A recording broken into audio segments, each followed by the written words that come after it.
हैं आप सब। उम्मीद है कि आप सब ठीक होंगे। तो मैं वापस आ गई हूँ एक और हॉरर स्टोरी के साथ। आज की कहानी आपको सुनाने के बाद एंड में मैं बताऊंगी कि क्या ये कहानी किसी सच्ची कहानी पे बेस्ड है या नहीं। तो चलें सुनते हैं आज की कहानी।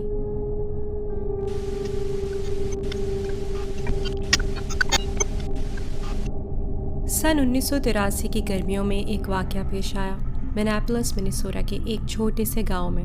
पुलिस को एक झुलसी हुई लाश मिली। लाश घर के किचन के अवन से बरामद हुई थी।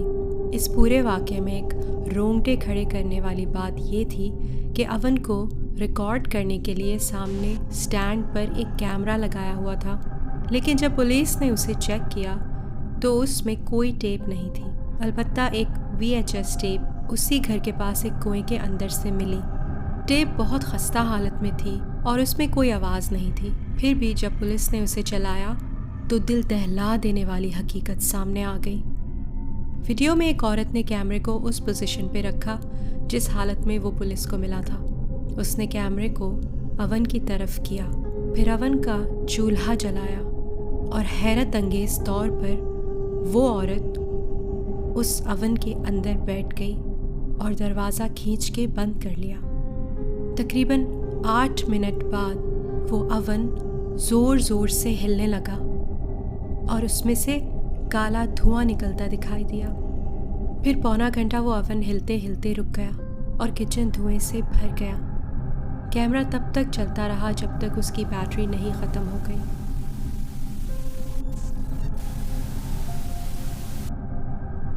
मुकामी पुलिस ने आवाम को खौफ और हिरास से बचाने के लिए उस कैमरे की फुटेज को आवाम तक नहीं पहुंचने दिया, बल्कि ये बात भी छुपा ली कि कोई टेप ही मिला था। पुलिस इस बात को भी पता लगाने में नाकाम थी कि ये टेप कुएं में कैसे फेंका गया और किसने फेंका। तो आपका क्या ख्याल है, ये कहानी सिर्फ एक डरावनी कहानी है या वाकई हकीकत में ऐसा कोई वाकया पेश आया होगा?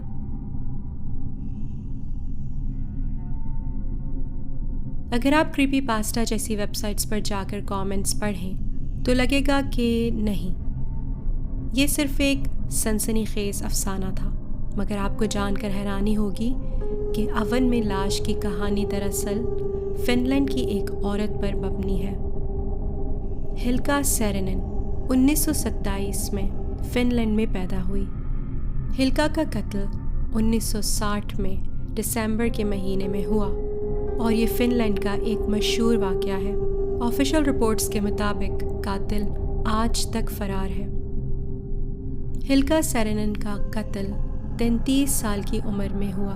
उसे आखिरी बार कत्ल से कुछ दिन कबल ही देखा गया था। वो अपने शौहर पुंटी फ्रांस सैरिनेन के साथ अपने आबाई घर में रहती थी।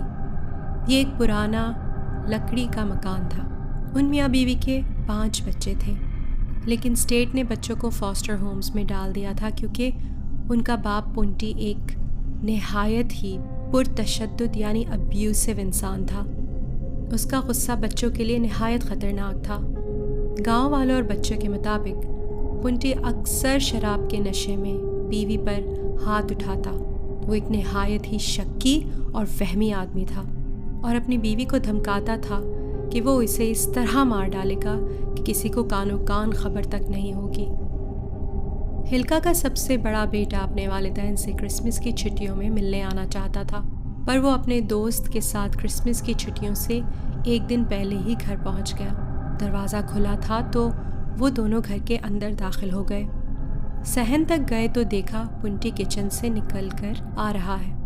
ताज्जुब की बात ये थी कि पुंटी किचन से निकलने के बाद किचन के दरवाजे को लॉक कर रहा था। पुंटी अपने बेटे और किचन के दरवाजे के बीच खड़ा हो गया और उसने उसे एक दिन पहले घर आने की वजह पूछी। बेटे ने जब माँ के बारे में पूछा तो पुंटी ने ये कहा कि मैं तो सो रहा था, तब वो घर से बाहर कहीं चली गई होगी। हिल्का अक्सर एक घर में काम करने जाती थी। बेटे ने मशवरा दिया कि माँ को क्या वहाँ ढूंढने जाएं, पर पुंटी ने बहाना बना दिया कि अब तो वो वहाँ जाती ही नहीं। अंधेरा होने पर बेटा और उसका दोस्त बिस्तर और कंबल लेने किचन के पीछे बड़े कमरे में गए तो देखा कि किचन का दरवाज़ा खुला हुआ है। उन्होंने पुंटी से पूछा कि किचन में लाइट क्यों नहीं जल रही। تو اس نے جواب دیا کہ بلب ٹوٹ گیا ہے۔ دونوں لڑکے کچن سے گزر کر بڑے کمرے تک گئے۔ صحن اور کمرے کی ہلکی سی لائٹ کی روشنی کچن میں پڑ رہی تھی۔ بیٹے کو سب سے عجیب بات یہ لگی کہ کچن کے اوون پر جو بہت سارا ٹوٹا پھوٹا سامان رکھا ہوا تھا وہ سب زمین پر گرا ہوا تھا۔ وہ اوون کئی سال سے استعمال نہیں ہوا تھا۔ بیٹے کے دریافت کرنے پر پنٹی نے کہا کہ وہ اوون کی صفائی کر رہا ہے، اسی لیے سامان زمین پر رکھا ہے۔ لیکن اندھیرے میں کون صفائی کرتا ہے؟ بیٹے کی نظر پنٹی کی انگلیوں پہ پڑی تو اس نے دیکھا کہ اس کی انگلیاں تھوڑی تھوڑی زخمی بھی تھیں۔ بیٹے کے دوست کو پنٹی کی گھبراہٹ پر شک ہوا اور وہ ڈر کے مارے جلدی گھر چلا گیا۔ بیٹے نے بدقسمتی سے اس کے بعد اپنی ماں کو پھر کبھی زندہ نہیں دیکھا۔ یوں کچھ سال بیت گئے اور بیٹا کبھی کبھار گھر آتا، لیکن 2 دن سے زیادہ نہ رک پاتا۔ ماں کی گمشدگی کا سراغ لگانے کے لیے اس نے گھر کا بہت اچھی طرح معائنہ کیا۔ گھر کے تہہ خانے سے لے کر گھر کے باہر جو غسل خانہ تھا اس کے اطراف کی جگہ اچھی طرح دیکھی اور چھان بین کی۔ گھر کے باہر جو ریت کا ڈھیر پڑا ہوا تھا اب وہ بھی موجود نہیں تھا۔ ہلکا کے بیٹے نے لکڑی کے فرش کے تختوں سے لے کر ایٹک تک کا جائزہ لیا کہ شاید کوئی سراغ مل جائے، مگر مایوسی کے سوا اس کو کچھ حاصل نہیں ہوا۔ افسوس، وقت کے گزرنے کے ساتھ ساتھ اس کو یقین ہو گیا کہ اس کی ماں اب اس دنیا میں نہیں رہی۔ پھر آخرکار 1966 میں بیٹے نے پولیس کو ایک خط لکھا: مجھے شک ہے کہ میرے والد میری ماں کی گمشدگی کے بارے میں کچھ نہ کچھ چھپا رہے ہیں۔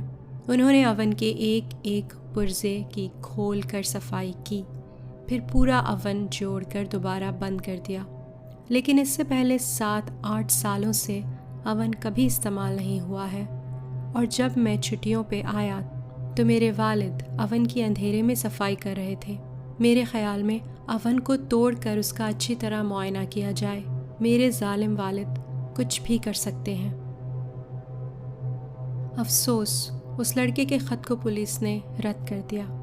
پولیس سے نا امیدی کے بعد 1967 میں اس نے علامہ میگزین کو خط لکھا جس میں اس نے اپنے والد کو قاتل قرار دیا۔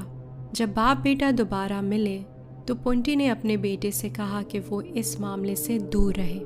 حیرت انگیز طور پر ہلکا کی گمشدگی کو 12 سال بیت گئے۔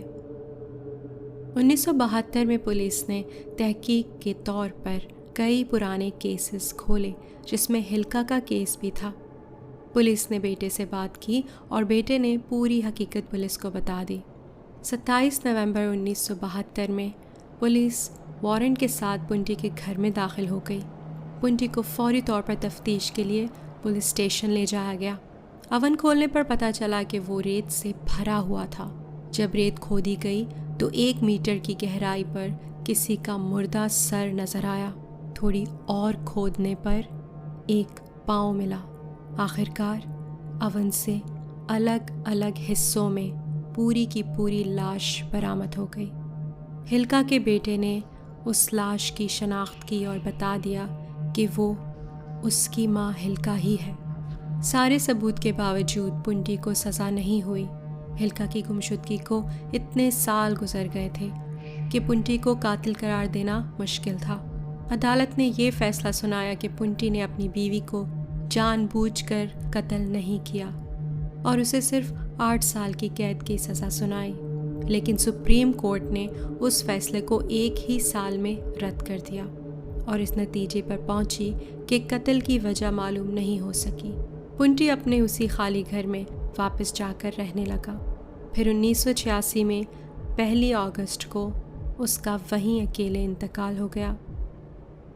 پراسرار طور پر آج تک یہ ثابت نہیں ہو سکا کہ کیا پنٹی نے واقعی ہلکا کا قتل کیا تھا یا پھر ہلکا نے کریپی پاسٹا کی کہانی کی طرح پنٹی کے ظلم سے تنگ آ کر خودکشی کی تھی۔ شاید یہ راز ہمیشہ راز ہی رہے گا۔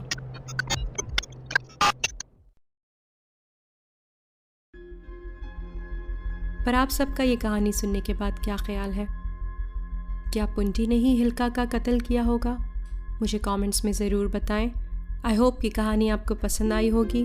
پھر ملتی ہوں آپ سے ایک اور ہارر سٹوری کے ساتھ۔ Until then, bye.